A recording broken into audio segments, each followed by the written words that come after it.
Everyone, तो आज मैं एक बहुत ही अमेजिंग सी एनिमे सीरीज एक्सप्लेन करने वाली हूँ जिसकी IMDb रेटिंग है 7.2 और 96% गूगल यूजर्स ने इस सीरीज को लाइक किया है।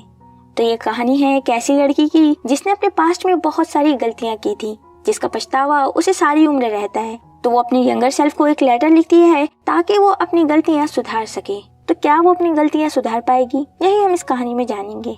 तो कहानी की शुरुआत होती है नाहो तकामिया नाम की एक लड़की को दिखाते हुए, जो कि काफी ज्यादा जल्दबाजी में थी क्योंकि आज वो अलार्म सेट करना भूल गई थी, जिसकी वजह से अब वो स्कूल के लिए लेट हो रही थी। नाहो जल्दी से शूज पहनकर निकल ही रही थी कि तभी टेबल पर रखा एक लेटर नीचे गिरता है जिस पर नाहो का ही नाम लिखा था। मतलब वो लेटर नाहो के लिए ही नाहो की तरफ से था।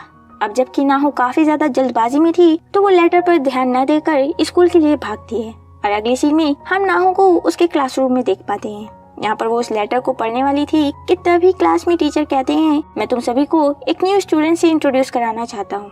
तो क्लास टीचर उस बच्चे को लेने के लिए बाहर जाते हैं। वही नाहो लेटर ओपन करती है जिसके फर्स्ट पेज पर लिखा हुआ था, हेलो नाहो, मैं तुम्हें ये लेटर 10 साल बाद फ्यूचर से लिख रही हूँ। और मैं ये लेटर तुम्हें क्यों लिख रही हूँ, वो इसलिए क्योंकि मुझे तुमसे एक फेवर चाहिए। मैं आगे इस लेटर के थ्रू तुम्हें वो सारे इवेंट्स बताऊंगी जो कि होने वाले हैं, ताकि तुम वो गलती दोबारा ना करो जो मैंने की थी। आगे लिखा हुआ था कि आज 6 अप्रैल को फर्स्ट टाइम तुम अलार्म सेट करना भूल गई, जिसकी वजह से तुम पहली बार स्कूल के लिए लेट हुई हो। ये पढ़कर नाहो बिल्कुल शॉक हो जाती है क्योंकि आज सुबह सेम चीजें तो उसके साथ हुई थी। खैर, आगे लिखा हुआ था कि आज एक न्यू स्टूडेंट आने वाला है जिसका ट्रांसफर टोक्यो से यहाँ पर हुआ है और उसका नाम है काकेरू और वो तुम्हारे बगल में ही बैठने वाला है। नाहो ने ये लाइन पढ़कर खत्म ही की थी कि तभी उसके टीचर क्लास में न्यू स्टूडेंट को लेकर आते हैं जिसका नाम काकेरू ही होता है और वो काकेरू को नाहो के बगल में ही बिठा देते हैं। तो इससे हमें ये समझ में आता है कि इस लेटर में जो भी चीजें लिखी हुई है वो झूठ तो बिल्कुल नहीं है। तो इस क्लास में नाहो के ऑलरेडी 4 दोस्त हैं जिनका नाम है साकू, चिनो, हिरोटो और आजुसा। छुट्टी होते ही ये चारों नाहो के पास आते हैं और एक साथ ब्रेड खाने का प्लान करते हैं। असल में आजुसा के डैड की बेकरी होती है और यहाँ पर नाहो के दोस्त काकेरू को भी इनवाइट करते हैं।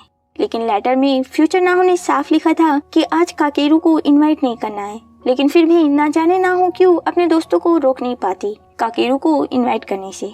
तो अब ये सभी मिलकर एक ब्रिज की तरफ जा रहे थे और रास्ते में सभी मिलकर इतनी फनी बातें करते हैं कि काकेरू भी इनमें बिल्कुल आसानी से घुल मिल जाता है। तो अब आजुसा बेकरी जाती है और सभी के लिए ब्रेड लेकर आती है। ब्रेड आते ही सभी उस पर टूट जाते हैं और यहाँ पर नाहो को करी ब्रेड चाहिए था जो कि काकेरू के पास थी।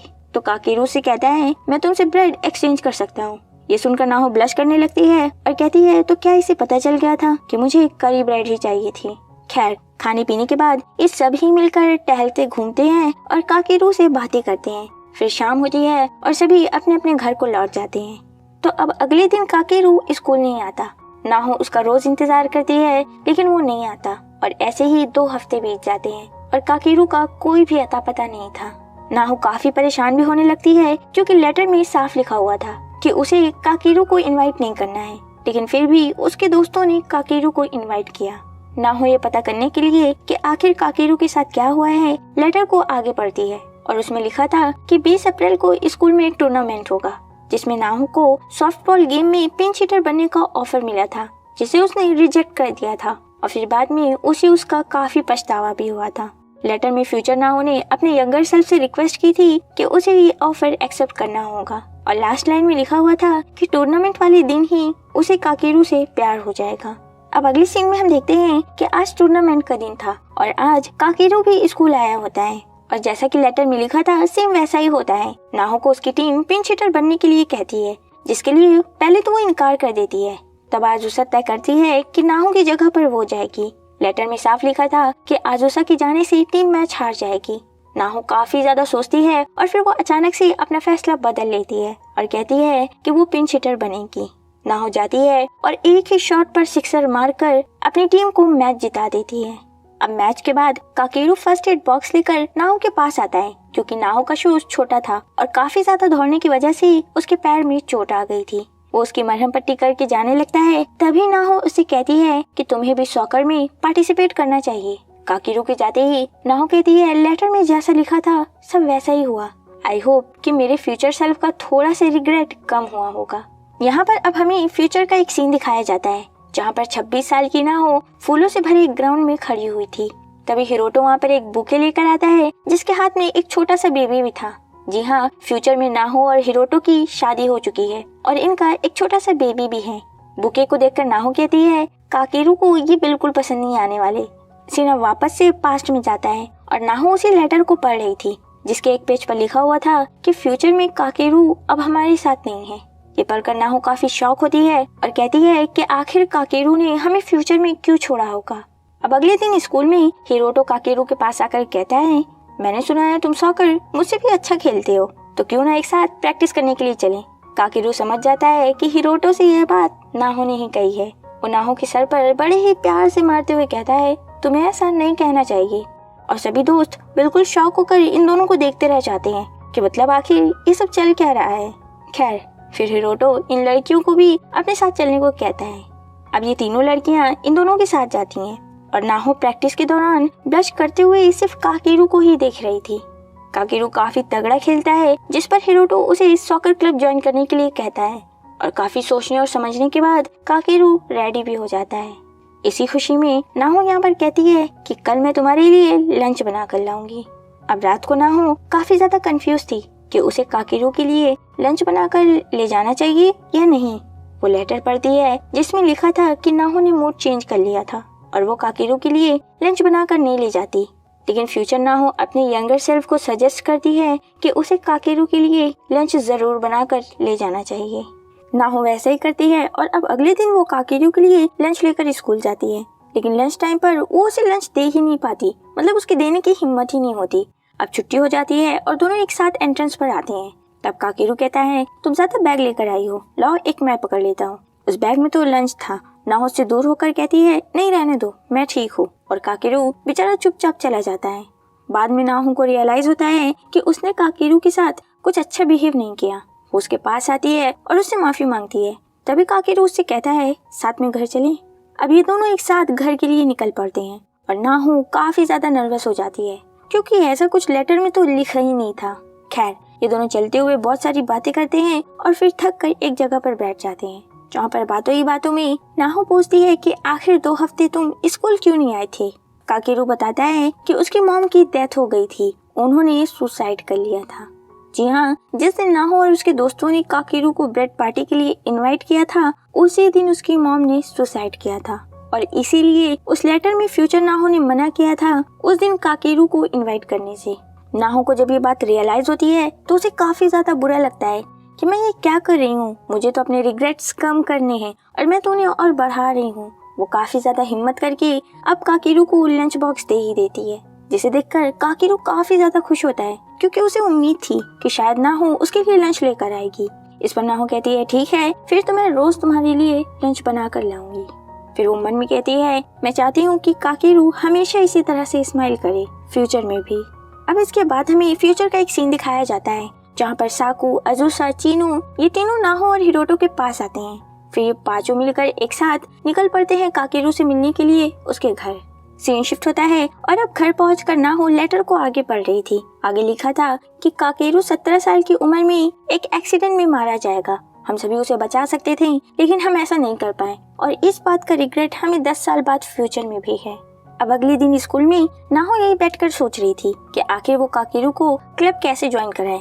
दरअसल काकेरू ने 1 हफ्ते बाद ही क्लब को छोड़ दिया था और लेटर में लिखा हुआ था कि नाहो को किसी भी तरह करके काकेरू को वापस से क्लब ज्वाइन कराना होगा। नाहो ये सब सोच ही रही थी कि तभी क्लास में हिरोटो और काकेरू आते हैं और हिरोटो यहाँ पर सभी को बताता है कि उसने काकेरू को सॉकर क्लब का मेंबर बना दिया है। नाहो ये सुनकर काफी शॉक हो जाती है और वो सोचती है कि ये कैसे हुआ, क्योंकि ये तो लेटर में था ही नहीं, तो क्या इसका मतलब फ्यूचर चेंज हो रहा है। खैर सीन शिफ्ट होता है और अब नाहो हॉल में चल रही थी और इसी ख्यालों में खोई हुई थी कि इन्हीं छोटे छोटे बदलाव से शायद फ्यूचर चेंज हो सकता है। तभी काकेरू पास से गुजरते हुए कहता है लगता है कुछ अच्छा हुआ है, आज तुम बड़ी खुश लग रही हो। नाहो कुछ जवाब दे पाती उससे पहले ही एक उएदा नाम की लड़की काकेरू से आकर कहती है आज मैं फिर से तुम्हारा प्रैक्टिस मैच देखने के लिए आऊंगी। इस पर नाहो सोच में पड़ जाती है कि क्या उएदा काकेरू को लाइक करती है। तभी काकेरू से आवाज लगाकर कहता है हे चलो हम क्लास के लिए लेट हो जाएंगे। फिर ये दोनों क्लास में जा रहे थे तभी काकेरू रास्ते में नाहो से एक फेवर मांगता है कि कल से उसकी मॉर्निंग प्रैक्टिस है, तो क्या उसे कॉल करके वो उठा सकती है। नाहो फौरन से उसकी हेल्प करने के लिए रेडी हो जाती है। अब रात को नाहो जब आगे लेटर पढ़ती है तो उसका शक यकीन में बदल जाता है। उएदा सच में काकेरू को लाइक करती है और वो कल काकेरू से अपनी फीलिंग्स भी कन्फेस करने वाली है, जिसके बाद दोनों एक दूसरे को डेट करने लग जाएंगे। अब अगले दिन नाहो सुबह जल्दी उठकर काकेरू को कॉल करके उसे उठा देती है। फिर हम स्कूल का सीन देखते हैं जहाँ पर नाहो काफी ज्यादा परेशान थी। वो खुद को शांत करती है ये कहकर कि फ्यूचर चेंज हो सकता है, डरने की बिल्कुल बात नहीं है। अब काकेरू प्रैक्टिस के बाद फेस वॉश कर रहा था, तभी वो देखता है कि नाहो कुछ हैवी सामान लेकर जा रही है। वो फौरन से उसके पास जाता है और उससे वो सामान ले लेता है। फिर यहाँ पर काकेरू उसे पूछता है कि क्या कोई लड़का है जिसे वो लाइक करती हो। अचानक से सवाल पूछ लेने पर नाहो बिल्कुल शॉक हो जाती है और वो हड़बड़ी में ना कह देती है। फिर वो सेम सवाल काकेरू से भी करती है और काकेरू भी सेम जवाब देता है। काकेरू के इस जवाब पर वो उससे पूछती है कि ओएदा का क्या तुम उसे लाइक नहीं करते। काकेरू जवाब देता है कि नहीं, मुझे बस उसके लुक पसंद है। असल में ओएदा थोड़ी खूबसूरत होती है। सीन शिफ्ट होता है और अब ये सभी मिलकर रॉक पेपर सीजर खेल रहे थे, जिसमें काकेरू हार जाता है और अब उसे सभी के लिए ड्रिंक्स लाने होंगे। काकेरू ड्रिंक्स लेने के लिए नीचे जाता है और तभी ओएदा उसे अकेला देखकर पकड़ लेती है और उससे बातें करने लग जाती है। वहीं ये सभी दोस्त मिलकर ऊपर से इन दोनों को देख रहे थे, लेकिन उनकी बातें इन्हें समझ में नहीं आती। अब काकेरू वापस ऊपर आता है और आजुसा उससे पूछती है कि क्या बात हुई, क्या ओएदा ने तुम्हें डेट पर चलने को पूछा। काकेरू कहता है हाँ। फिर आजुसा कहती है ठीक है, फिर तुमने क्या जवाब दिया। काकेरू कहता है अभी मैंने कोई जवाब नहीं दिया, मैं ब्रेक के बाद उसे जवाब दूंगा। अब क्लास का टाइम हो जाता है और काकेरू आज अपना पेंसिल बॉक्स भूल गया था। लेटर के हिसाब से नाहो को उसे पेंसिल देना होगा। नाहो बिल्कुल वैसा ही करती है और उसे अपना पेंसिल और इरेजर देती है। क्लास के बाद काकेरू उसे उसके सामान वापस लौटा देता है। लेटर में लिखा था कि नाहो को इरेजर का कवर हटाकर चेक करना चाहिए। अगर नाहो ने उस दिन चेक किया होता तो आज फ्यूचर कुछ और ही होता। लेटर में लिखी बातों को याद करते हुए नाहो जब इरेजर का कवर हटाती है तो उसमें एक छोटा सा नोट था जिस पर लिखा था तुम्हें क्या लगता है, क्या मुझे ओएदा के साथ डेट पर जाना चाहिए। नाहो फौरन से अपना आंसर लिखती है और जाकर उसके शूज में रख देती है। अब जब वो क्लास में वापस लौटती है तो उसके फ्रेंड्स बाहर ग्राउंड में कुछ देख रहे थे। नाहो भी उनके पास जाती है और देखती है कि ओएदा ने वापस से काकेरू को पकड़ लिया था उसका जवाब जानने के लिए। काकेरू अपने जवाब में हाँ कहता है, मतलब वो ओएदा को डेट करेगा। ये बात जानकर नाहो काफी ज्यादा दुखी होती है और चुपचाप वो क्लास से बाहर आ जाती है। हिरोटो उसकी उदासी को साफ समझ पाता है और उसके पीछे आकर कहता है तुम काकेरू को लाइक करती हो ना। नाहो कोई जवाब नहीं देती और वहाँ से भागते हुए चली जाती है। वहीं हम काकेरू को देखते हैं जिसने नाहो का नोट देख लिया था जिस पर नो लिखा हुआ था, लेकिन उसे नोट देखने में काफी देर हो गई थी। अब यहाँ पर हमें वापस से फ्यूचर का एक सीन दिखाया जाता है जहाँ पर ये पांचों दोस्त स्कूल के बैकयार्ड के पास पहुँचते हैं और एक जगह पर डिग करके एक बॉक्स को निकालते हैं जिसमें इन सभी के लिए एक एक लेटर था जो कि इन पांचों ने ही यहाँ पर छुपाया था जब सभी टीनेजर थे। लेटर में सभी ने लिखा था कि उन्हें फ्यूचर में क्या क्या करना है। यहाँ पर काकेरू का भी एक लेटर था और अब जबकि काकेरू की डेथ हो चुकी है तो ये लोग उसका लेटर ओपन करके उसे पढ़ना शुरू करते हैं। लेटर में इन पांचों के बारे में बहुत सारी तारीफें लिखी हुई थी और कुछ रिग्रेट्स भी थे, जैसा कि उसने क्लब को क्यों नहीं ज्वाइन किया। लेटर में काकेरू ने अपने फ्यूचर के बारे में कुछ भी नहीं लिखा था कि आखिर वो फ्यूचर में जाकर क्या बनना चाहता है। काकेरू का लेटर पढ़कर इससे इन सभी को रियलाइज होता है कि उस दिन उसका एक्सीडेंट नहीं हुआ था, बल्कि उसने जानबूझकर ट्रक के सामने आकर सुसाइड किया था। मतलब काकेरू ने सुसाइड का पहले से ही सोच रखा था, इसलिए उसने अपना कोई फ्यूचर लिखा ही नहीं था, क्योंकि उसे कहीं न कहीं पता था कि उसका कोई फ्यूचर ही नहीं है। ये पांचों ये बात रियलाइज करके काफी ज्यादा रोते हैं और तभी हिरोटो कहता है क्यों ना हम सभी काकेरू के घर चलें और उसका बर्थडे सेलिब्रेट करें, जो कि हम 10 साल पहले नहीं कर पाए थे। सीन शिफ्ट होता है और अब ये पांचों काकेरू के ग्रैंडमा के घर पहुंचते हैं। असल में काकेरू की मां की डेथ के बाद वो अपनी ग्रैंडमा के साथ रहता था। एज अ ग्रुप ये पांचों काकेरू के घर पर दूसरी बार आए हैं। पहली बार उसके फ्यूनरल पर आए थे। काकेरू की ग्रैंडमा इन पांचों का वेलकम करती हैं और यहाँ पर नाहो बैठकर मन ही मन में कह रही होती है मुझे काकेरू से और बातें करनी चाहिए थी। मैं उससे बातें करना चाहती थी लेकिन मैं कभी कर ही नहीं पाई और यही मेरा सबसे बड़ा रिग्रेट है। तो अब स्टोरी वापस से पास्ट में जाती है। काकेरू और ओएदा एक साथ डेट पर आए थे। वहीं पर ये पांचों दोस्त भी घूमने फिरने के लिए निकले थे, लेकिन यहाँ पर नाहो का मन तो काकेरू और ओएदा की डेट पर ही अटका हुआ था। खैर अब अगले दिन काकेरू और नाहो की स्कूल में मुलाकात होती है और काकेरू कहता है कि आज तुमने मुझे कॉल करके उठाया क्यों नहीं। नाहो कहती है अब तुम्हारे पास गर्लफ्रेंड है, मुझे लगा मेरे कॉल करने से उएदा नाराज ना हो जाए और आज मैं तुम्हारे लिए लंच भी नहीं बना कर लाई। काकेरू कहता है कोई बात नहीं और इतना परेशान करने के लिए सॉरी। ये कहकर वो आगे चला जाता है और तभी नाहो उसे रोक लेती है। यहाँ पर वो अपनी फीलिंग कन्फेस करने ही वाली थी कि तभी उएदा आ जाती है और नाहो अपनी फीलिंग्स नहीं बता पाती। अब इसके बाद से ही जब भी उएदा को फ्री टाइम मिलता वो काकेरू से ही चिपकी रहती और काकेरू धीरे धीरे करके इन पांचों से दूर होता जाता है और नाहो भी उदास सी रहने लगती है और हिरोटो उसकी उदासी की वजह साफ समझ पा रहा था। अब अगले सीन में हम देखते हैं कि नाहो लेटर में आगे बढ़ती है कि जब काकेरू ने उएदा को डेट करना शुरू कर दिया तब नाहो ने उससे बात करना छोड़ दिया। बीच में काकेरू ने नाहो से कई बार बात करने की कोशिश की लेकिन नाहो ने उसे हर बार अवॉइड कर दिया। आगे फ्यूचर नाहो ने लेटर में लिखा हुआ था कि प्लीज अगर काकेरू तुमसे बात करने की कोशिश करे तो उससे बात कर लेना, प्लीज उसे अवॉइड मत करना। अब अगले दिन हम देखते हैं कि नाहो स्टाफ रूम की तरफ जा रही थी और तभी वो देखती है कि काकेरू अकेला बैठा हुआ है, लेकिन नाहो यहाँ पर उससे बात करने की बजाय वो आगे बढ़ जाती है। लेकिन काकेरू उसे देखकर रोकता है और कहता है कि मुझे तुमसे कुछ बात करनी है। नाहो यहाँ पर रुक ही गई थी कि तभी वो काकेरू के पीछे उएदा को देख लेती है और वहाँ से भाग जाती है। तो अब काफी समय तक इन दोनों के बीच में ऐसा ही चलता है। दोनों एक दूसरे से बात तो करना चाहते थे लेकिन बात ही नहीं कर पाते हैं। अब फिर एक दिन जब स्कूल ओवर हो जाता है तब काकेरू नाहो के बगल से गुजरते हुए उसे बाय बोलता है। ये सुनकर नाहो उससे बात करने के लिए उसका नाम पुकारती है कि तभी उएदा पीछे से आकर नाहो को धक्का दे देती है और वो बेचारी जमीन पर गिर जाती है। काकेरू ये देखकर काफी ज्यादा गुस्सा करता है और उएदा से माफी मांगने को कहता है।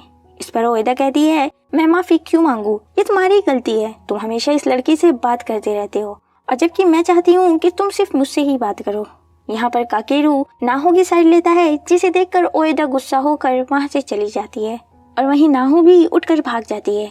लेकिन सीढ़ियों पर उसे हिरोटो मिलता है जो कि नाहो से कहता है भागो मत, अगर तुम ऐसे ही काकेरू से भागती रहोगी तो तुम उससे बात कैसे कर पाओगी। यहाँ पर हिरोटो उसे समझाता है कि उसे काकेरू से जाकर बात करनी चाहिए क्योंकि वो भी उससे बात करना चाहता है।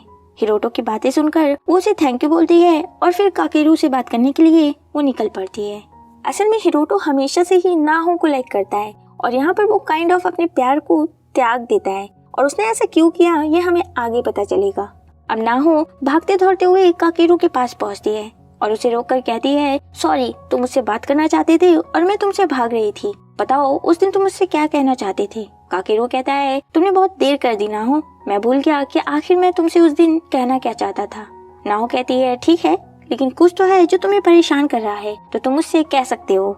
अब ये दोनों एक जगह पर बैठते हैं और काकेरू बताता है कि वो काफी समय से ही उएदा से ब्रेकअप करना चाहता था क्योंकि असल में उएदा के साथ रिलेशनशिप में आने के बाद उसे रियलाइज हुआ कि वो असल में किसी और को ही लाइक करता है। नाहो कहती है अच्छा, मतलब तुम किसी और को लाइक करते हो, तो आखिर कौन है वो। काकेरू कहता है ये एक सीक्रेट है और वो वहाँ से भाग जाता है। नाहो कहती है आई होप कि मेरे फ्यूचर सेल्फ को पता हो कि काकेरू आखिर किसे लाइक करता है। अब अगले सीन में हम देखते हैं कि बारिश हो रही थी और काकेरू भीगते हुए स्कूल पहुंचता है क्योंकि वो अपना अम्ब्रेला भूल गया था। नाहो एक बहुत बड़ा सा टॉवल लेकर आई थी काकेरू के लिए क्योंकि उसे लेटर के थ्रू पहले से ही पता था कि ऐसा होगा। फिर काकेरू नाहो से एक साथ घर चलने के लिए कहता है। नाहो अपने दोस्तों से कहती है क्यों ना हम सब एक साथ घर चलें। अब नाहो के दोस्त कबाब में हड्डी तो बनना नहीं चाहते थे, इसलिए सब अपना अलग अलग रीजन बताकर इनकार कर देते हैं। नाहो थोड़ी हैरान भी होती है क्योंकि ये हिस्सा लेटर में लिखा ही नहीं था। खैर अब ये दोनों एक साथ निकलते हैं और नाहो काकेरू को अपने घर के पास मौजूद एक पार्क में ले जाती है। यहाँ पर काकेरू नाहो को एक हेयर क्लिप गिफ्ट के तौर पर देता है जिससे नाहो काफी ज्यादा खुश हो जाती है। फिर वो उससे पूछता है कि अगर वो सैटरडे को फ्री हो तो दोनों एक साथ पढ़ाई कर सकते हैं। सीन अब शिफ्ट होता है और आज सैटरडे का दिन था। काकेरू और नाहो लाइब्रेरी में पहुंचते हैं पढ़ाई करने और यहाँ पर उएदा इन दोनों को साथ में देख लेती है। अब अगले सीन में हमें दिखाया जाता है कि ये सभी केमिस्ट्री की क्लास में थे और यहाँ पर इनके टीचर इनसे टाइम मशीन के कॉन्सेप्ट पर डिस्कशन कर रहे थे। टीचर के हिसाब से फ्यूचर में टाइम मशीन को बनाना पॉसिबल है। वो इस बात को साबित करने के लिए कुछ थ्योरीज बताते हैं जिस पर साकू टीचर से सवाल कर लेता है कि ठीक है, हम मान लेते हैं कि टाइम ट्रेवल किया जा सकता है, लेकिन टाइम ट्रेवल करने से जो इनकंसिस्टेंसीज क्रिएट होंगी उनका क्या। For example time machine create हो गई और हम फ्यूचर में जाकर अपनी जो भी गलती सुधारना चाहते थे वो सुधार ली, लेकिन जब हम वापस में अपने बदले हुए फ्यूचर में लौटे तो जैसा हम चाहते थे वैसा हो चुका होगा। जिससे हमें दोबारा पास्ट में जाने की ज़रूरत ही नहीं होगी, तो हम टाइम मशीन को क्यों क्रिएट करेंगे। तो ऐसी इनकन्सिस्टेंसीज की वजह से टाइम ट्रैवल करना नामुमकिन है। इस पर टीचर कहते हैं हाँ ऐसा बिल्कुल हो सकता है, लेकिन इस तरह की इनकन्सिस्टेंसीज को रोकने का भी एक तरीका है, और वो है पैरेलल वर्ल्ड थ्योरी, मतलब एक डिफरेंट टाइमलाइन। तो अगर हम टाइम ट्रैवल करके पास्ट को चेंज करते हैं तो उससे एक दूसरी टाइमलाइन क्रिएट होगी, और जो हमारी रियल या मेन टाइमलाइन होगी उसमें किसी भी तरह के कोई चेंजेस नहीं होंगे। आसान शब्दों में अगर हम अपना पास्ट चेंज करने की कोशिश करते हैं तो वो हमारी टाइमलाइन का पास्ट चेंज नहीं होगा, बल्कि दूसरी टाइमलाइन जो एग्जिस्ट करती होगी उसका चेंज होगा। अगर ये बातें आपको समझ में नहीं आ रही है तो प्लीज लास्ट एपिसोड तक रुकिए, क्योंकि लास्ट एपिसोड में जाकर आपको ये सारी बातें क्लियर हो जाएंगी। खैर, तो क्लास ओवर होने के बाद आजुसा साकू से पूछती है, हे तो क्या तुम्हें सच में लगता है कि पैरेलल वर्ल्ड एग्जिस्ट करता होगा। इस पर साकू कहता है नहीं, सिर्फ एक ही फ्यूचर है और एक ही पास्ट। वहीं नाहो अपने ही ख्यालों में खोई होती है कि दिन पर दिन लेटर का जो कंटेंट है वो उसके वर्ड से डिफरेंट होता जा रहा है। मतलब लेटर की हेल्प से पास्ट तो चेंज हो रहा है, और जब पास्ट चेंज हो रहा है मतलब फ्यूचर तो ऑलरेडी चेंज हो गया होगा। तो जो लेटर में बातें लिखी हुई है उसे भी चेंज हो जानी चाहिए, लेकिन लेटर का कंटेंट तो सेम है। इसका मतलब एक दूसरी टाइमलाइन एग्जिस्ट करती है। सीन शिफ्ट होता है और अब नाहो और काकेरू बैठकर लंच कर रहे थे, और यहाँ पर नाहो सोच रही थी कि ये तो लेटर में था ही नहीं। असल में लेटर में लिखा था कि केमिस्ट्री के क्लास के बाद ये दोनों कल्चरल फेस्टिवल के बारे में बात करेंगे। फिर नाहो काकेरू से बताएगी कि फेस्टिवल के लास्ट में हमेशा फायरवर्क्स जलाए जाते हैं। ये सुनकर काकेरू नाहो से पूछ लेगा कि क्या वो दोनों अकेले फायरवर्क्स देखने चले, लेकिन ये सब बातें तो हो ही नहीं रही थी। फ्यूचर नाहो ने लेटर में लिखा था कि ये उसकी बेस्ट मेमोरी है, तो प्लीज इसे चेंज मत करना। नाहो बड़ी हिम्मत करके खुद ही काकेरू से पूछ लेती है कि क्या कल्चरल फेस्टिवल में वो उसके साथ फायरवर्क्स देखना पसंद करेगा। नाहो के मुंह से ये बात सुनकर काकेरू तो बिल्कुल ब्लश करने लग जाता है, और वो जवाब देता है हाँ वो देखने चलेगा, और इसी के साथ ये सीन यहीं पर कट हो जाता है। अब अगली सीन में हम देखते हैं कि काकेरू हिरोटो के साथ बैठकर उसे पूछ रहा था कि क्या वो नाहो के साथ फायरवर्क्स देखने जा सकता है। हिरोटो कहता है तुम मुझसे परमिशन क्यों ले रहे हो। काकेरू कहता है तुम नाहो को लाइक करते हो तो उसे मेरे साथ देखकर तुम्हें हर्ट तो नहीं होगा। इस पर हिरोटो कहता है नहीं ऐसा कुछ नहीं होगा। अब अगले सीन में हम देखते हैं कि आज फेस्टिवल का दिन था, और नाहो आज अपने बालों में उसी हेयर क्लिप को लगा कर लाई थी जो कि उसे काकेरू ने दी थी। वो वॉशरूम से लौट रही थी, तभी रास्ते में उसे ओएदा मिल जाती है, और वो उसे साइड में ले जाकर उसे सवाल करती है कि क्या ये हेयर क्लिप तुम्हें काकेरू ने दी है, और उस दिन तुम दोनों लाइब्रेरी में क्या कर रहे थे। नाहो किसी भी सवाल का जवाब देने से साफ इनकार कर देती है। फिर ओएदा के और भी दोस्त आ जाती हैं, और ये सभी मिलकर नाहो को परेशान करने लग जाती हैं। वहीं दूर से हिरोटो इन्हें ये सब करते हुए देख लेता है, और वो आता है और नाहो को बचा कर ले जाता है। सीन शिफ्ट होता है और अब नाहो और काकेरू एक साथ थे, और काकेरू पूछता है नाहो अगर तुम्हें कभी डेट पर जाना हो तो तुम हिरोटो, साकू और मुझमें से किसे चूज करोगी। नाहो शर्म से बिल्कुल लाल हो जाती है और जवाब दे ही नहीं पाती। तभी उसके फ्रेंड्स भी वहाँ पर पहुँचती हैं और काकेरू से सेम सवाल पूछ लेती हैं, जिसका जवाब वो खुद नहीं दे पाता। सीन शिफ्ट होता है और अब हम देखते हैं कि काकेरू और हिरोटो आपस में बातें कर रहे थे, और यहाँ पर हिरोटो काकेरू से पूछता है कि आखिर उसने नाहो को जवाब क्यों नहीं दिया कि वो उसके साथ डेट पर जाना चाहेगा। काकेरू कहता है कि क्या मुझे सच में उसके साथ डेट पर जाना चाहिए, मैं बाद में रिग्रेट नहीं करना चाहता। मैंने पहले भी बहुत सारी गलतियाँ की हैं जिनका पछतावा मुझे अभी भी है, और उनमें से एक पछतावा है ओएदा को डेट करने का। इस पर हिरोटो से समझाता है कि अगर उसने अभी इस वक्त को भी जाने दिया तो बाद में ये वक्त वापस नहीं आएगा, और फिर उसे इस बात पर भी रिग्रेट होगा। खैर, अब रात हो जाती है और फायरवर्क्स के स्टार्ट होने का समय हो गया था। इन दोनों ने पुल के पास फायरवर्क्स देखने का प्लान किया था। काकेरू तो पुल के पास पहुंच जाता है, और वहीं नाहो भी पुल की तरफ आ रही थी कि तभी उसे रास्ते में ओएदा मिलती है जो कि उसे एक काम पकड़ा देती है, और फिर वो खुद निकल जाती है पुल की तरफ काकेरू से मिलने। कि तभी रास्ते में उसे साकू मिलता है जो कि उसे झूठ बोलकर उसे डिस्ट्रैक्ट कर देता है कि काकेरू तो सॉकर क्लब में उसका वेट कर रहा है। वहीं दूसरी तरफ नाहो स्टाफ रूम की तरफ जा रही थी कि तभी उसे आजुसा और चीनू मिलती हैं जो कि उससे ओएदा का सामान लेकर उसे फौरन काकेरू के पास जाने को कहती हैं। नाहो जब तक पुल के पास पहुंचती है तब तक फायरवर्क्स खत्म हो चुके थे। वो काकेरू से यहाँ पर कहती है तुमने मुझसे आज एक सवाल पूछा था, उसका जवाब हो तुम। मैं तुम तीनों में से तुम्हें चूज करूंगी। काकेरू भी यहाँ पर जवाब देता है कि मैं भी उन तीनों लड़कियों में से तुम्हें चूज करूंगा। इसी के साथ फायरवर्क्स दोबारा से होने लग जाते हैं और ये दोनों एक साथ यहाँ पर इस शानदार नज़ारे का मजा लेते हैं। फिर काकेरू कहता है कि ये दिन मैं अपनी पूरी जिंदगी में कभी नहीं भूलूंगा। अब नेक्स्ट डे हम देखते हैं कि नाहो लेटर पढ़ रही थी और उसमें लिखा हुआ था कि काकेरू का सबसे बड़ा रिग्रेट है अपनी माँ को न बचा पाना, जिसकी वजह से ही वो 15 फेब को सुसाइड करने की कोशिश करेगा। तो फ्यूचर नाहो की रिक्वेस्ट होती है कि नाहो काकेरू के दिल से इस रिग्रेट को खत्म करे। अब अगले सीन में हमें दिखाया जाता है कि एक म्यूजिक फेस्टिवल में ये दोनों एक साथ जाते हैं। पूरा दिन मस्ती और एंजॉय करने के बाद अब रात हो जाती है, जिसके बाद ये दोनों एक पार्क में बैठे हुए थे और नाहो मौका देखकर काकेरू से पूछ लेती है कि काकेरू, क्या तुम्हारी माँ के बारे में कोई बात है जो तुम्हें परेशान कर रही है? इस पर काकेरू मुस्कुराकर जवाब देता है कि ऐसा कुछ नहीं है। फिर वो पूछती है कि क्या तुम्हें इस बात का पछतावा है कि तुम अपनी माँ को बचा नहीं सके?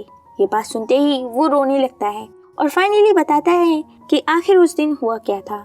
तो दरअसल जिस दिन काकेरू का स्कूल में पहला दिन था और इन सभी दोस्तों ने उसे इनवाइट किया था, एक्चुअली में उस दिन काकेरू को अपनी माँ को हॉस्पिटल में लेकर जाना था। काकेरू की माँ थोड़ी मेंटली इल थी और वो कोई भी काम अकेली नहीं कर पाती थी और उस दिन काकेरू अपनी माँ के पास जाने की बजाय इनके साथ चला जाता है।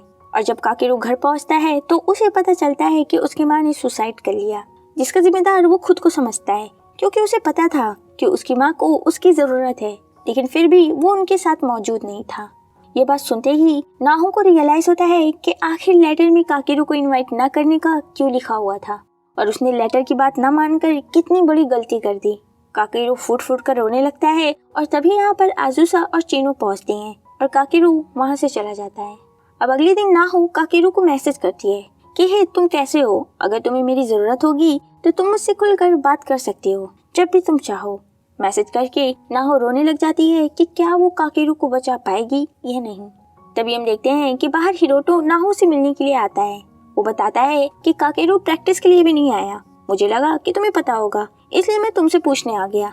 नाहो को यहाँ पर परेशान देखकर हिरोटो से पूछ ही लेता है कि आखिर हुआ क्या है, क्या काकेरू के साथ कुछ हुआ है? नाहो मन में कहती है मैं ये अकेले नहीं कर सकती, मुझे हिरोटो की मदद ले ही लेनी चाहिए। और वो हिरोटो से कहती है पता है तुम मुझ पर यकीन नहीं करोगी, लेकिन मैं तुम्हें कुछ बताना चाहती हूँ। इतने पर ही हिरोटो कहता है अच्छा, तो क्या तुम्हें भी एक लेटर मिला है? और इसी के साथ पार्ट 1 यहीं पर खत्म हो जाता है। तो 7वां एपिसोड स्टार्ट होता है और हम देखते हैं कि हिरोटो और नाहो पार्क में बैठे थे और यहाँ पर हिरोटो नाहो को अपना लेटर दिखाता है जो कि बिल्कुल सेम नाहो के लेटर की तरह ही था। फ्यूचर हिरोटो के भी बहुत सारे रिग्रेट्स थे जिन्हें वो मिटाना चाहता था। हिरोटो के लेटर में भी सेम बात लिखी हुई थी, उस दिन काकेरू को ना इनवाइट करने वाली, लेकिन हिरोटो ने घर जाने के बाद उस लेटर को देखा था, जिस वजह से वो उस इवेंट को चेंज नहीं कर सका। लेटर को पढ़कर नाहो रियलाइज करती है कि फ्यूचर में नाहो और हिरोटो का एक ही रिग्रेट है, काकेरू को ना बचा पाना। हिरोटो से कहता है अब तुम्हें फिक्र करने की बिल्कुल जरूरत नहीं है, हम दोनों मिलकर काकेरू को बचाएंगे। अब हिरोटो के लेटर में आगे लिखा था कि 14 सितंबर को काकेरू का बर्थडे है और इन दोनों को किसी भी तरह करके उससे उसकी बर्थडे डेट पता करनी है और उसका बर्थडे सेलिब्रेट करना है, क्योंकि इससे पहले वो लोग काकेरू का बर्थडे सेलिब्रेट नहीं कर पाए थे, क्योंकि एक्चुअल में काकेरू की मौत के बाद इन्हें पता चला था कि उसका बर्थडे 14 सितंबर को होता है। खैर नाओ पूछती है ठीक है, पर लेटर के आगे के पेज कहाँ हैं? हिरोटो कहता है कि उन्हें मैं घर पर भूल आया।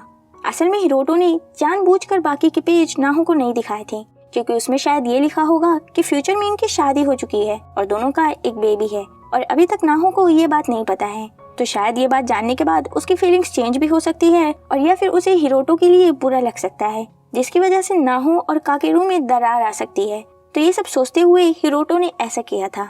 अब अगले दिन स्कूल में ये सभी दोस्त बैठकर लंच कर रहे थे और यहाँ पर हिरोटो जानबूझकर बर्थडे की बात छेड़ता है, क्योंकि उसे काकेरू की बर्थडे डेट जाननी थी।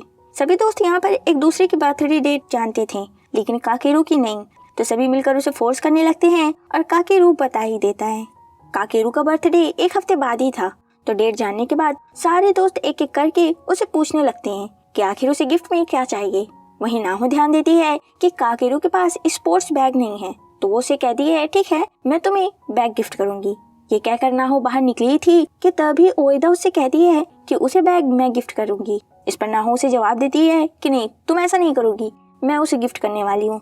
इससे ओएदा गुस्सा होती है और नाहो को धक्का दे देती है और तभी यहाँ पर नाहो की फ्रेंड्स आ जाती हैं और ओएदा को पतली गली से निकलना पड़ता है। सीन शिफ्ट होता है और अब काकेरू और हिरोटो एक साथ घर के लिए जा रहे थे। तब हिरोटो से पूछता है कि आखिर उसे क्या गिफ्ट चाहिए। काकेरू कहता है सभी ने मुझसे पूछ लिया है, अब ऐसा कुछ बचा नहीं जो मैं मांग सकूं। अब अगले सीन में हम देखते हैं कि आज काकेरू का बर्थडे था। आजुसा और चिनो सॉकर मैच के टिकट, साकू कॉमिक्स, नाहो बैग और हिरोटो एक बुके गिफ्ट करता है, जिसे देखकर सारे दोस्त उसका मजाक उड़ाने लगते हैं। क्या वो उसका बॉयफ्रेंड है क्या, जो वो उसके लिए फूल लेकर आया है। इस पर हिरोटो ने बताता है कि काकेरू ने ही उसे फूल लाने को बोला था। अब काकेरू वो फ्लावर्स नाहू को देकर उससे अपनी फीलिंग्स कन्फेस करते हुए बताता है कि देखो, मैं ये फ्लावर्स खुद तो नहीं लाया, लेकिन मैं तुम्हें बताना चाहता हूँ कि मैं तुम्हारे बारे में कैसा फील करता हूँ। और यहाँ पर वो फाइनली उसे बता देता है कि वो उससे प्यार करता है। इन दोनों को एक साथ देखकर बाहर खड़े हिरोटो को लेटर में लिखी बात याद आती है कि नाहू को भी काकेरू के लिए फीलिंग्स थी, लेकिन दोनों एक दूसरे से कभी कन्फेस कर ही नहीं पाए थे। ये गलती दोबारा ना हो, इसलिए फ्यूचर हिरोटो ने अपने यंगर सेल्फ से रिक्वेस्ट की थी कि प्लीज इस बात पर ध्यान देना कि ये दोनों एक दूसरे से अपनी फीलिंग्स कन्फेस कर पाए। खैर, अब यहाँ पर हमें फ्यूचर का एक सीन दिखाया जाता है जहाँ पर ये पांचों दोस्त काकेरू के रूम में होते हैं और सभी अपना गिफ्ट काकेरू की फोटो फ्रेम के पास रखकर उसे बर्थडे विश करते हैं। फिर हिरोटो जो बुके लाया था वो उसे नाहू को देकर बताता है कि काकेरू ने उसे देने के लिए कहा था। उस टाइम पर मैं इतना समझ नहीं पाया था, लेकिन नाहू, काकेरू हमेशा से तुम्हें पसंद करता था। तो अब ये सभी काकेरू के घर से निकलकर माउंट कोबो की तरफ निकल जाते हैं और रास्ते में नाहू बताती है कि वैलेंटाइंस के दिन मेरे हाथ में चॉकलेट थी, जिसे देखकर काकेरू ने मुझसे पूछा था कि मैं ये चॉकलेट किसे देने वाली हूँ। मैंने उस समय पर उसे कोई जवाब नहीं दिया। मुझे चाहे जितना भी मौका मिला हो, लेकिन मैंने कभी उसे अपनी फीलिंग्स बता ही नहीं पाई। और फिर वैलेंटाइंस के अगले दिन ही काकेरू ने सुसाइड कर लिया। अब सीन वापस से पास्ट में शिफ्ट होता है। अगले दिन स्कूल में हिरोटो नाहो के पास आकर पूछता है कि क्या 23 तारीख के बारे में उसके लेटर में कुछ लिखा है। नाहो लेटर पढ़ती है तो उसमें लिखा था कि 23 तारीख को काकेरू ने अपने घर में सुसाइड करने की कोशिश की थी, जिस वजह से बाद में वो कुछ दिनों तक हॉस्पिटल में भी रहा था। और काकेरू ने ये सुसाइड इसलिए अटेम्प्ट किया था क्योंकि एक दिन पहले ही 22 तारीख को वो टोक्यो के अपने कुछ पुराने दोस्तों से मिला था, जिस दौरान उसकी माँ का जिक्र हुआ और उसने अपने दोस्तों को बताया भी कि वो सुसाइड करने का सोच रहा है, लेकिन उसके दोस्तों ने हंसकर उसकी बात टाल दी थी।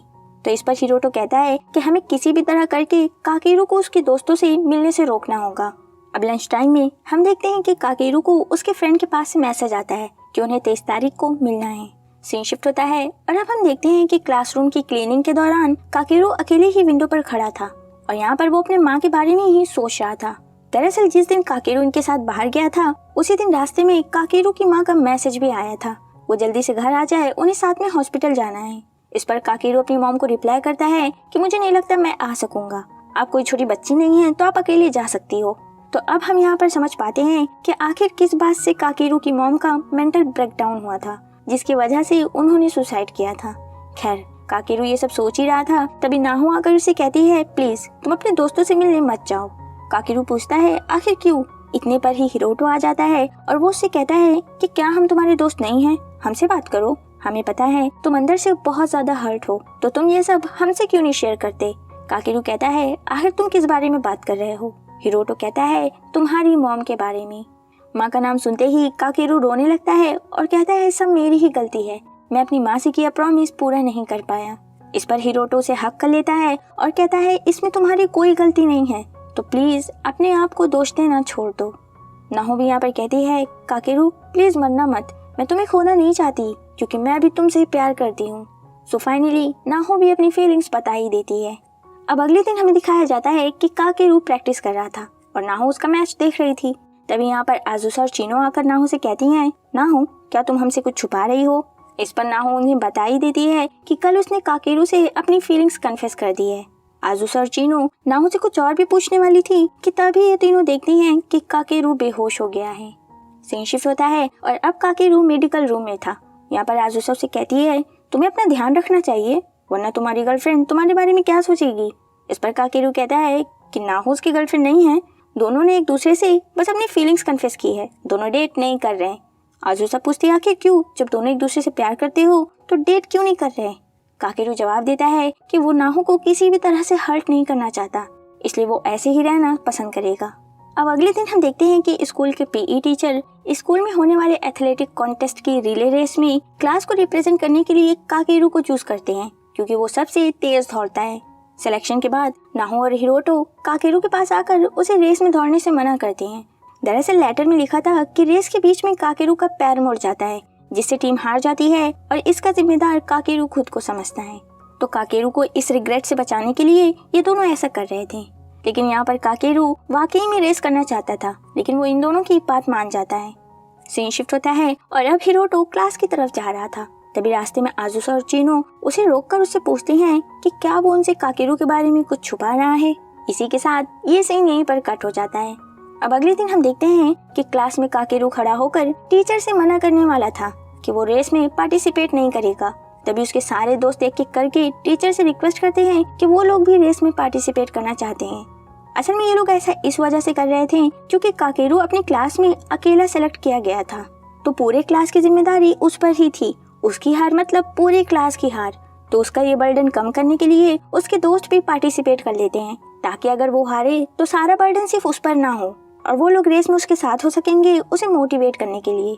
अब रात को हम हिरोटो और नाहो को बात करते हुए देख पाते हैं, जहाँ पर हिरोटो कहता है कि हमने पहली बार लेटर से कुछ डिफरेंट किया है। असल में लेटर में लिखा था कि काकेरू को रेस से हटाना है, लेकिन अब तो इन पांचों ने ही पार्टिसिपेट कर लिया था और इन्हें उम्मीद थी कि इनके इस फैसले से कुछ अच्छा ही नतीजा निकलेगा। नाहो यहाँ पर हिरोटो से ये भी कहती है कि अब से वो लेटर पर ज्यादा डिपेंड नहीं करेगी और अपने हिसाब से फैसला लेने की कोशिश करेगी। अब अगले दिन स्कूल में छुट्टी के बाद काकेरू और नाहो एक साथ एंट्रेंस तक आते हैं। यहाँ पर काकेरू नाहो की तरफ अपना हाथ बढ़ाता है, जिस पर नाहो कहती है क्या। नाहो समझ ही नहीं पाती और काकेरू वहाँ से चला जाता है। फिर अब रात को नाहो इसी बारे में सोच रही थी कि आखिर काकेरू उससे कहना क्या चाह रहा था। वो लेटर खोलकर इस बारे में देखने का सोचती है, लेकिन फिर ऐसा नहीं करती। अब अगले दिन भी सेम चीज होती है। काकेरू फिर से उसकी तरफ हाथ बढ़ाता है, लेकिन ये पागल लड़की समझ ही नहीं पाती और वो बेचारा फिर से चला जाता है। और तभी यहाँ पर पीछे से हिरोटो आता है, जिससे नाहो पूछती है, हिरोटो क्या आज के बारे में लेटर में कुछ लिखा है? मुझे काकेरू कुछ ठीक नहीं लग रहा। हिरोटो कहता है, तुमने ही तो कहा था कि अब से हम लेटर पर डिपेंड नहीं करेंगे, तो अब तुम्हें क्या हो गया? हिरोटो कहता है, परेशान मत हो, तुम लेटर की बजाय हम पर डिपेंड कर सकती हो। नाहो देखती है कि उसके सभी दोस्त वहाँ पर मौजूद थे। सीन शिफ्ट होता है और अब ये पांचों टेरेस पर थे। नाहो इन्हें यहाँ पर बताती है कि काकेरू ने कई बार उसकी तरफ हाथ बढ़ाया और उसके चेहरे पर एक अजीब सी उदासी भी थी। मुझे समझ नहीं आया वो कहना क्या चाहता है। नाहो की बात सुनकर चिनो और आजुसा हंसने लग जाती हैं और कहती हैं, पागल लड़की, वो सिर्फ तुम्हारा हाथ थामना चाहता है। आगे आजुसा कहती है कि इसमें परेशान होने वाली बात क्या है, तुम्हें हमसे ये बात पहले ही शेयर करनी चाहिए थी। हिरोटो इस पर कहता है, क्यों ना तुम इन सभी को अब बता दो। अब फाइनली नाहो इन तीनों को बता ही देती है कि उसे फ्यूचर से एक लेटर मिला है, जिसमें लिखा है कि उसे काकेरू को बचाना होगा। ये बात सुनकर ये सभी अपना अपना लेटर निकालते हैं, जिससे हम समझ पाते हैं कि सिर्फ नाहो और हिरोटो को ही नहीं, बल्कि इन तीनों को भी इनके फ्यूचर सेल्फ की तरफ से लेटर मिले हैं। तो असल में उस दिन जब आजुसा और चिनो हिरोटो से पूछ रही थी कि क्या वो उनसे कुछ छुपाया है, वो लोग यही जानना चाहती थी कि क्या उसे भी कोई लेटर मिला है। और हिरोटो ने उसी दिन इन दोनों को बता दिया था कि उसे भी फ्यूचर से एक लेटर मिला है। यहाँ पर इन सभी के लेटर में सेम चीज लिखी हुई थी कि उन सभी को मिलकर काकेरू को बचाना है, काकेरू और नाहो को करीब लाकर। यहाँ पर इस बात से हम ये समझ पाते हैं कि फ्यूचर में इन पांचों का एक ही रिग्रेट है, काकेरू को ना बचा पाना। तो अब ये पांचों एक साथ काकेरू को बचाने की शपथ लेते हैं। यहाँ पर आपका एक सवाल हो सकता है कि अगर इन्हें भी लेटर मिला था तो इन तीनों ने काकेरू को इनवाइट करने से क्यों नहीं रोका और अभी तक इन्होंने काकेरू के लिए कुछ किया क्यों नहीं? ऐसे इसलिए क्योंकि अभी तक ये तीनों लेटर को काफी हल्के में ले रहे थे, लेकिन उएदा वाले इंसिडेंट से इन्हें पूरा यकीन हो जाता है कि लेटर में लिखी बातें झूठ नहीं है। अब अगले सीन में हम देखते हैं कि आजुसा का बर्थडे आने वाला था और उस दिन से रिलेटेड लेटर में लिखा था कि बर्थडे वाले दिन बारिश होगी और इनमें से सिर्फ नाहो के पास ही अम्ब्रेला होगा। काकेरू नाहो से अम्ब्रेला शेयर करने को बोलेगा और तभी आजुसा उसे अपना अम्ब्रेला दे देगी, जो कि उसी दिन उसे साकू ने गिफ्ट किया था। फिर काकेरू दोनों लड़कों के साथ अपना अम्ब्रेला शेयर कर लेगा और नाहो दोनों लड़कियों के साथ। और इस तरह से जो एक चांस था नाहो और काकेरू के एक साथ टाइम स्पेंड करने का, वो चला जाएगा। तो लेटर में फ्यूचर आजुसा ने साफ रिक्वेस्ट की थी कि प्लीज अपना अम्ब्रेला शेयर मत करना। अब अगले सीन में हमें दिखाया जाता है कि आज आजुसा का बर्थडे है। सभी दोस्त मिलकर बर्थडे सेलिब्रेट करते हैं और जैसा लेटर में लिखा था वैसा ही होता है। स्कूल की छुट्टी के समय बारिश होने लगती है। अब आजुसा ने लेटर में लिखी बात इन पांचों को पहले से ही बता दी थी, जिस वजह से पांचों के पास अम्ब्रेला होता है, सिर्फ काकेरू को छोड़कर। काकेरू हिरोटो और साकू से अपना अम्ब्रेला शेयर करने को कहता है, लेकिन वो दोनों ही इनकार कर देते हैं। जिस पर नाहो कहती है तुम मेरा अम्ब्रेला ले सकते हो, और तभी काकेरू कहता है क्यों ना हम अम्ब्रेला शेयर करें, और इसी के साथ इनका प्लान यहाँ पर कामयाब हो जाता है। अब रास्ते में बारिश ज्यादा तेज हो जाती है, जिस वजह से ये दोनों एक पार्क में रुकते हैं, जहाँ पर नाहो अपना हाथ काकेरू की तरफ बढ़ाती है और काकेरू उसका हाथ पकड़कर कहता है अगर तुम मुझे डेट पर चलने के लिए पूछोगी तो मैं इनकार नहीं करूंगा। इस पर नाहो हंसते हुए जवाब देती है कि हम ऐसे ही ज्यादा ठीक हैं। अब नेक्स्ट सीन में हम देखते हैं कि आज एथलेटिक कॉन्टेस्ट का दिन था और इस दिन के बारे में लेटर में लिखा था कि सभी के पेरेंट्स कॉन्टेस्ट में आए थे, लेकिन काकेरू के पेरेंट्स नहीं आए थे, जिस पर काकेरू ने झूठ बोला था कि उसके पेरेंट्स काम से बाहर गए हैं। जी हाँ, एक्चुअल में काकेरू ने अपनी मॉम की डेथ के बारे में इन्हें कभी बताया ही नहीं था। वो तो उसकी डेथ के बाद इन सभी को पता चलता है कि काकेरू की मॉम ने सुसाइड किया था और अभी तक काकेरू किन हालात से गुजर रहा था। तो काकेरू रेस में भी हार गया था, जिस वजह से कॉन्टेस्ट का दिन उसके लिए इतना अच्छा नहीं था। खैर, बैक टू द स्टोरी। जैसा लेटर में लिखा था वैसा ही होता है। सभी के पेरेंट्स आए थे सिर्फ काकेरू के पेरेंट्स को छोड़कर, और काकेरू यहाँ पर सेम झूठ बोलता है कि काम की वजह से उसके पेरेंट्स नहीं आ पाएंगे। ध्यान रहे कि इस समय पर इन पांचों को काकेरू की मॉम की डेथ के बारे में पता है। नाहो और हिरोटो ने इन्हें पहले से ही बता रखा है, लेकिन यहाँ पर ये पांचों ऐसा प्रिटेंड करते हैं कि इन्हें कुछ भी नहीं पता। लेटर में लिखा हुआ था कि प्लीज काकेरू की फैमिली से भी किसी को बुला लेना ताकि वो अकेला महसूस ना करे। इस बात को मद्देनजर रखते हुए हिरोटो अपने पेरेंट्स की हेल्प से काकेरू की ग्रैंडमा को बुलवा लेता है, जिन्हें देखकर काकेरू काफी ज्यादा खुश होता है। सीन शिफ्ट होता है और अब हिरोटो की डैड एक ग्रुप फोटो ले रहे थे। उन्हें देखकर काकेरू को अपनी मॉम की याद आ जाती है, जब उन्होंने भी काकेरू की फर्स्ट एथलेटिक मीट में इसी तरह उसकी तस्वीर क्लिक की थी। खैर, काकेरू की ग्रैंडमा इस समय पर उसके साथ मौजूद थी, लेकिन न जाने क्यों यहाँ पर फिर भी काकेरू काफी उदास फील कर रहा था। उसे इस तरह से देखकर ये सभी मिलकर डिस्कस करते हैं कि हमें लगता है कि काकेरू अपनी मॉम की वजह से उदास है। इस पर चिनो कहती है उसने तो अपनी मॉम के बारे में हमें सच भी नहीं बताया, तो हम उसकी मदद कैसे कर सकते हैं। खैर, अब एक मैच के स्टार्ट होने से पहले हिरोटो काकेरू से कहता है क्या तुम्हें बिल्कुल फिक्र नहीं, तुम नाहो को डेट कर नहीं रहे हो और इसी दौरान किसी और के साथ वो डेट पर चली गई तो अगर मैं ही उसे डेट करने लगा तो तब तुम क्या करोगे। काकेरू जवाब देता है कि नाहो के लिए यही अच्छा रहेगा, मैं वापस टोक्यो कभी भी शिफ्ट हो सकता हूँ, कोई भरोसा नहीं मैं कब गायब हो जाऊँ। तो अब ये मैच खत्म होता है और इन दोनों को काफी चोट आई थी।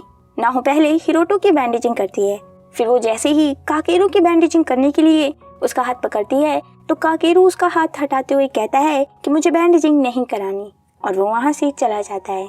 नाहो बिल्कुल हैरान रह जाती है और कहती है कि क्या मैंने कुछ गलत कर दिया। अब इसके बाद हम देखते हैं कि नाहो को छोड़कर ये पांचों बैठकर एक गेम देख रहे थे। तभी साकू यहाँ पर नोटिस करता है कि काकेरू अपनी एंकल को टच कर रहा है। अब नाहो भी यहाँ पर आ जाती है और तभी एक टीचर नाहो और काकेरू को एक काम करने के लिए दे देते हैं, मैट्रेस जैसा कुछ लाने का। ये दोनों अब मैट्रेस को ला रहे थे जो कि काफी ज्यादा भारी थी, इसलिए ये दोनों थोड़ा आराम करने के लिए एक जगह पर बैठ जाते हैं। वहीं दूसरी तरफ हम देखते हैं कि साकू इन चारों को बताता है कि काकेरू की एंकल में चोट लग गई है। ये बात उसके लेटर में भी लिखी है और उसने खुद अपनी आंखों से काकेरू को अपनी एंकल टच करते हुए देखा है। हिरोटो कहता है बेवकूफ, तो तुमने हमें पहले क्यों नहीं बताया। साकू कहता है अरे मैंने लेटर पहले पढ़ा ही नहीं था। खैर, वहीं नाहो और काकेरू दोबारा से खड़े होते हैं उसी मैट्रेस को ले जाने के लिए, और तभी बाकी के दोस्त भी वहाँ पर आ जाते हैं और सभी मैट्रेस की हर एक साइड को पकड़ते हुए कहते हैं कि अगर तुम बताओगे नहीं कि तुम्हारी एंकल हर्ट है तो हमें पता कैसे चलेगा। आजुसा कहती है माफ करना काकेरू, हमने पहले नोटिस नहीं किया, पर क्या तुम्हें एथलेटिक मीट पसंद नहीं है, आखिर तुम उदास क्यों हो। फाइनली काकेरू अब इन लोगों को बता ही देता है कि उसने अपनी मॉम के बारे में झूठ बोला, असल में उसकी मॉम गुजर चुकी हैं। आजुसा कहती है ओह, तो तुम इस वजह से उदास हो। सोचो कि तुम्हारी मॉम कहीं से तुम्हें देख रही हैं, तो उन्हें कितना बुरा लगेगा ये देखकर कि तुम उनकी वजह से उदास हो। अगर तुम्हारी मॉम इस समय पर यहाँ होती तो क्या वो इस तरह से तुम्हें देख पाती? नहीं, तो प्लीज मुंह लटकाना बंद करो। तो अब इन दोस्तों की बात काकेरू की खोपड़ी में घुस जाती है, जिसके बाद वो जाकर अपने एंकल का ट्रीटमेंट करवा लेता है। अब आज का लास्ट इवेंट था रिले रेस। तो रेस स्टार्ट होती है और हिरोटो काफी तेज दौड़ते हुए जल्दी से चीनो को अपनी स्टिक पास कर देता है। अब चीनो इतनी तेज नहीं दौड़ पाती, फिर भी वो जैसे तैसे करके आजुसा को स्टिक पास करती है। फिर आजुसा साकू को, और साकू जो कि प्रैक्टिस के दौरान सबसे स्लो था, उसमें ना जाने किसकी आत्मा घुसती है और वो तेज दौड़ते हुए नाहो को स्टिक पास कर देता है। फिर नाहो भागते हुए काकेरू को स्टिक पास करती है और उसके साथ साथ एक मैसेज भी अपने सभी दोस्तों की तरफ से कि हारना मत, कुछ भी हो कोई तुम्हें ब्लेम नहीं करेगा, हम तुम्हारे साथ हैं और रहेंगे 10 साल बाद फ्यूचर में भी। अब काकेरू भागते हुए अपने दोस्तों के बारे में ही सोचता है कि अभी तक जैसा भी वक्त रहा हो उसके दोस्त उसके साथ खड़े थे। अपने दोस्तों के खातिर वो पूरी जान लगाकर दौड़ता है और फाइनली रेस जीत जाता है। अब रेस के बाद काकेरू की ग्रैंडमा उसे कॉन्ग्रेचुलेट करते हुए बताती हैं कि वो इस तरह से प्री स्कूल में हुए रेस में भी काफी ज्यादा परेशान था और रेस में जीतने के बाद ही उसके फेस पर स्माइल आई थी और उस समय पर उसके चेहरे पर स्माइल देखकर उसकी मॉम भी काफी खुश हुई थी। तो इस समय पर भी उसकी मॉम जहाँ भी होंगी उसे खुश देखकर वो भी खुश होंगी। इसी दौरान नाहो कहती है कि आज रियलाइज हुआ कि लेटर में जो भी लिखा है वो पूरी तरह से सही नहीं है, लेकिन हाँ इसका ये भी मतलब नहीं है कि लेटर पूरी तरह से गलत है। इससे नाहो का ये मतलब था कि लेटर में काकेरू को रेस से ही हटाने के लिए लिखा था, लेकिन इन पांचों ने लेटर से हटकर कुछ डिफरेंट किया जिसकी वजह से एक न्यू मेमोरी ही क्रिएट हो गई। अब अगले सीन में हम नाहो और काकेरू को एक साथ देखते हैं। तब काकेरू अपने बिहेवियर के लिए उससे माफी मांगता है और बताता है कि वो हिरोटो से थोड़ा सा जेलस हो गया था, इस वजह से वो इतना वियर्ड बिहेव कर रहा था। फिर नाहो उसके शोल्डर पर बैंडेज लगाने लगती है और तभी काकेरू उसके चिक्स पर किस करके भाग जाता है। असल में रेस से पहले ये डिसाइड हुआ था कि जो भी रेस में सबसे तेज दौड़ेगा उसे नाहो की तरफ से किस मिलेगी। अब हमें यहाँ पर एक फ्यूचर का सीन दिखाया जाता है जहाँ पर ये पांचों दोस्त माउंट कोबू की तरफ जा रहे थे। हिरोटो के हाथ में काकेरू के बचपन की एक फोटो थी जिसे देखकर वो कहता है, मुझे बुरा लगता है कि मैंने काकेरू का फ्यूचर उससे चुराया। मुझे पता था कि दोनों एक दूसरे के बारे में कैसा फील करते हैं, लेकिन फिर भी मैंने कोई परवाह नहीं की। अगर काकेरू जिंदा होता तो शायद नाहो और काकेरू एक साथ होते। इस पर नाहो कहती है, ऐसा नहीं है हिरोटो, अगर काकेरू जिंदा होता फिर भी मैं तुमसे शादी करती, क्योंकि तुमने मुझे न्यू ईयर ईव पर जो अपनी फीलिंग्स बताई थी उसे कोई नहीं चेंज कर सकता। अब सीन वापस से पास्ट में जाता है। ये सभी दोस्त मिलकर न्यू ईयर ईव के लिए प्लान बनाते हैं कि सभी एक साथ मिलकर श्राइन को विजिट करेंगे। यहाँ पर हिरोटो कहता है वो नहीं आ पाएगा, उसे कुछ काम है। नाहो और काकेरू के जाते ही चीनो हिरोटो को एक जोर का लगाकर कहती है, झूठ क्यों बोल रहे हो, लेटर में लिखा है कि तुम हमारे साथ श्राइन पर गए थे। फिर उस रात को पता नहीं किस वजह से काकेरू और नाहो में लड़ाई हो गई थी और नाहो को अच्छा फील कराने के लिए तुमने उससे अपनी फीलिंग्स बता दी थी, जिस वजह से आज तुम दोनों फ्यूचर में एक साथ हो। हिरोटो कहता है कि अब वो अपनी फीलिंग्स नाहो को कभी भी नहीं बताने वाला। चीनो कहती है, पर इससे तो फ्यूचर चेंज हो जाएगा, तुम्हारी और नाहो की शादी कभी होगी ही नहीं। इस पर हिरोटो कहता है, तुम्हें याद नहीं पैरेलल वर्ल्ड के बारे में टीचर ने क्या बताया था, जिस फ्यूचर से हमें ये लेटर्स आए हैं वो कम्प्लीटली डिफरेंट टाइमलाइन है। अगर मैं फ्यूचर चेंज करता भी हूँ तो इससे उस टाइमलाइन पर कोई इफेक्ट नहीं पड़ेगा। तो यहाँ पर थोड़ा सा डाउट क्लियर कर लेते हैं। तो असल में अभी तक हमें जो फ्यूचर के सीन दिखाए जा रहे थे वो एक बिल्कुल कम्प्लीटली डिफरेंट टाइमलाइन के हैं, उस टाइमलाइन के जहाँ पर काकेरू मर चुका है और हिरोटो और नाहो की शादी हो चुकी है। और जो हम अभी पास्ट की स्टोरी देख रहे हैं ये एक बिल्कुल कम्प्लीटली डिफरेंट टाइमलाइन है। तो अगर हिरोटो अपनी फीलिंग्स नाहो से ना बताकर फ्यूचर को चेंज करता है तो इससे इस टाइमलाइन का फ्यूचर चेंज होगा। दूसरी वाली टाइमलाइन पर इसका कोई भी फर्क नहीं पड़ने वाला। उस टाइमलाइन में हिरोटो और नाहो एक साथ हैं और वो एक साथ रहेंगे, उन्हें कोई अलग नहीं कर सकता। तो इस टाइमलाइन में हिरोटो ने पूरा मन बना लिया है कि वो कभी भी नाहो से अपनी फीलिंग्स कन्फेस नहीं करेगा। अब अगले सीन में हम देखते हैं कि आज न्यू ईयर ईव का दिन था। रात को ये पांचों दोस्त श्राइन को विजिट करते हैं, लेकिन हिरोटो अपने वादे के मुताबिक नहीं आता। अब काकेरू और नाहो इन तीनों के लिए ड्रिंक्स लेने के लिए जाते हैं, जहाँ पर काकेरू बताता है कि उसके ग्रैंडमा की तबीयत ठीक नहीं है तो आज वो घर जल्दी लौटना चाहता है। नाहो अपना दिमाग चलाती है कि लेटर में लिखा है कि काकेरू की ग्रैंडमा फ्यूचर में जिंदा है, मतलब उन्हें कुछ नहीं होगा। ये सोचकर नाहो काकेरू से कहती है, थोड़ी देर और रुक जाओ, मुझे यकीन है कि तुम्हारी ग्रैंडमा को कुछ नहीं होगा। काकेरू कहता है, तुम ये कैसे कह सकती हो, उस दिन भी मैंने घर जाने में देर कर दी थी, जिस वजह से आज मेरी माँ मेरे साथ नहीं है। मैं अपनी माँ को नहीं बचा पाया, लेकिन मैं अब अपनी ग्रैंडमा को नहीं खोना चाहता। ये कहकर वो जाने लगता है और नाहो उसे रोकने की कोशिश करती है, जिस पर वो कहता है, छोड़ो मुझे तुमसे बात नहीं करनी। ये कहकर वो वहाँ से चला जाता है। तो जिस लड़ाई के बारे में लेटर में लिखा था वो हो जाती है और नाहो इस लड़ाई को होने से नहीं रोक पाती। वहीं दूसरी तरफ हम देखते हैं कि चीनो हिरोटो के पास कॉल करके उसे आने को कहती है, लेकिन वो आने को तैयार ही नहीं था। फिर साकू चीनो से फोन छीनकर उसे समझाता है कि हमारे फ्यूचर चेंज करने से दूसरे लोग भी इफेक्ट हो रहे हैं, जैसे कि एथलेटिक कॉन्टेस्ट में ब्लू टीम को जीतना था, लेकिन हमारे द्वारा किए गए चेंजेस की वजह से हमारी टीम जीती, जिस वजह से जो लोग हारे हैं उनका फ्यूचर चेंज हो गया। तो इस तरह से बार बार फ्यूचर में हुए इवेंट्स को चेंज करना ठीक नहीं है। तो ये बातें सुनकर फाइनली हिरोटो श्राइन के पास पहुंचता है, जहाँ पर बेचारी नाहो अकेली खड़ी होकर रो रही थी। यहाँ पर हिरोटो उसे हक करता है लेकिन अपनी फीलिंग्स नहीं बताता, बल्कि उसे समझाकर काकेरू के पीछे जाने को कहता है। नाहो अब काकेरू को कॉल करते हुए भाग रही थी, वहीं काकेरू उसकी कॉल रिसीव नहीं करता और गुस्से में फोन को तोड़ देता है।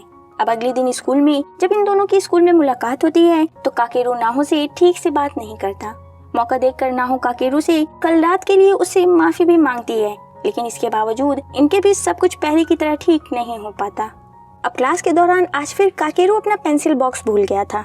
नाहो उसे अपनी पेंसिल देती है, लेकिन उसकी पेंसिल न लेकर वो एक दूसरे लड़के से ले लेता है। ये देखकर नाहो को काफी ज्यादा हर्ट होता है कि एक बात की वजह से उसने अभी तक जितने भी एफर्ट्स किए थे काकेरू के साथ बॉन्ड करने के लिए, सब बर्बाद हो गया। ये सोचकर नाहो यहाँ पर रोने लग जाती है। अब हमें फिर से फ्यूचर का एक सीन दिखाया जाता है जहाँ पर ये पांचों दोस्त माउंट कोबू पर पहुंचे हुए थे। दरअसल जब काकेरू जिंदा था तो इन सभी ने मिलकर प्रॉमिस किया था कि सभी एक साथ माउंट कोबू पर जाएंगे। आज ये सभी यहाँ पर मौजूद थे, सिर्फ काकेरू को छोड़कर। आजुसा कहती है, ऐसा लगता है कि हम कल ही काकेरू से मिले थे। यकीन नहीं होता कि वो अब हमारे साथ नहीं है। ये हमारी ही गलती है कि आज वो हमारे साथ नहीं है। काश कि हमने उसे उस दिन इनवाइट ही नहीं किया होता तो आज वो हमारे साथ होता। इस पर साकू कहता है कि इसमें किसी की कोई गलती नहीं है। इस पर आजुसा और साकू एक दूसरे से लड़ने लगते हैं। तभी हिरोटो कहता है, आपस में मत लड़ो, किसी को कुछ पता नहीं था कि उस दिन क्या होने वाला है। आजुसा कहती है कि काश कोई टाइम मशीन होती जिससे हम काकेरू को बचा सकते हैं। साकू जवाब देता है कि टाइम मशीन कभी क्रिएट नहीं होगी क्योंकि टाइम ट्रेवल करना इम्पॉसिबल है। नाहो कहती है, ब्लैक होल का क्या? याद है हाई स्कूल में एक टीचर ने हमें ब्लैक होल के थ्रू टाइम ट्रेवल करने की संभावना बताई थी। साकू कहता है, ये भी नामुमकिन है। अगर तुम एक बार ब्लैक होल में गई तो दोबारा कभी वापस नहीं आ पाओगी। ये लोग इस टॉपिक को क्लोज कर ही नहीं रहे थे, जिससे परेशान होकर साकू बताता है कि पृथ्वी पर एक जगह है जिसे कुछ लोग मानते हैं कि वो एक ब्लैक होल है। 2013 में एक स्विस रिसर्चर ने अटलांटिक ओशन के साउथर्न पार्ट में ब्लैक होल के कुछ सबूत ढूंढ निकाले थे। उसी तरह की similar report gulf of Mexico से भी मिली थी। वहीं बरमूदा ट्रायंगल के आसपास भी शिप्स और प्लेन्स के गायब होने की बहुत सारी रिपोर्ट दर्ज है। वो शिप्स और प्लेन्स कहाँ गई आज तक किसी को नहीं पता। हिप्नोसिस के अनुसार वहीं पर ब्लैक होल मौजूद है। ये सब सुनकर आजुसा कहती है, ये सब तुम हमें अब बता रहे हो, चलो हम वहाँ चलते हैं। चिनो कहती है, अगर हम वहाँ गए तो कभी वापस नहीं लौट पाएंगे। इस पर नाहो आइडिया देती है कि क्यों ना हम टाइम कैप्सूल की तरह लेटर्स को भेजें। इस पर सभी राजी हो जाते हैं, लेकिन साकू कहता है नामुमकिन। क्या गारंटी है कि वो लेटर्स पास्ट में ही जाएंगे, फ्यूचर में भी तो जा सकते हैं। हिरोटो कहता है, क्या फर्क पड़ता है, एक उम्मीद तो है ना, ट्राई करते हैं, क्या पता सच में लेटर्स हमारे यंगर सेल्फ को पास्ट में पहुंच जाए। साकू इन्हें समझाता है कि देखो, अगर लेटर पास्ट में पहुंच भी जाता है तो इससे हमारे लिए कुछ भी चेंज नहीं होगा और ना ही हमारा रिग्रेट कम होगा। काकेरू हमारे साथ नहीं है और ना ही रहेगा, वो गुजर चुका है।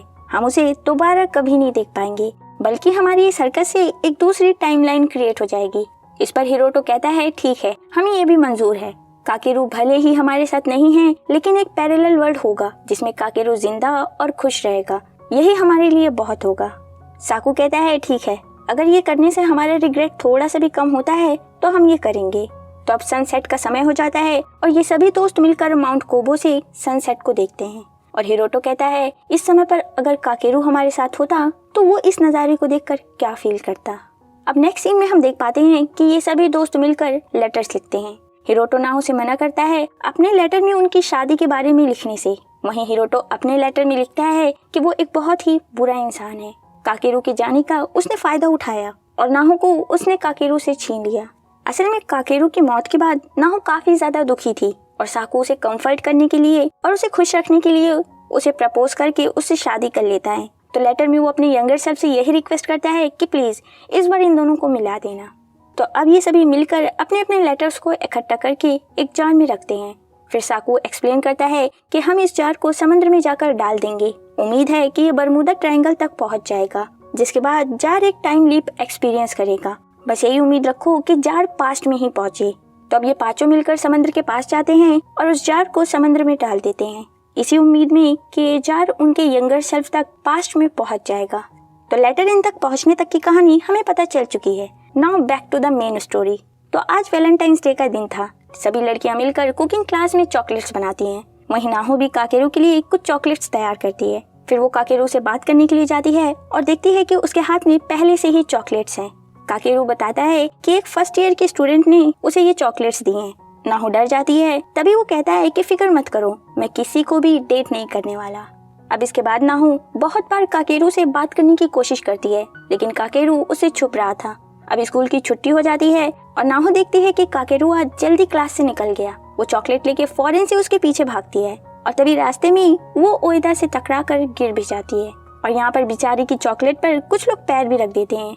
ये देखकर ओएदा काफी ज्यादा खुश भी होती है और कहती है, ओ तुम जिसे भी ये चॉकलेट देने जा रही थी अब ये देने के काबिल नहीं रही। नाहो जवाब देती है कि वो काकेरू को देने जा रही थी और वो उसे देकर रहेगी। नाहो फिर से भागती है और वक्त पर एंट्रेंस पर पहुंच जाती है। काकेरू अभी स्कूल से नहीं गया था। नाहो उससे कहती है, रुको मुझे तुमसे कुछ बात करनी है। तो अब ये दोनों फाइनली बात करते हैं। नाहो उससे पूछती है, क्या आखिर तुम मुझसे दूर क्यों भाग रहे हो? काकेरू कहता है, मैंने तुम्हें हर्ट किया। नाहो कहती है, नहीं मैं बिल्कुल भी हर्ट नहीं हुई हूँ, बल्कि मुझे लगा कि मैंने तुम्हें हर्ट कर दिया है।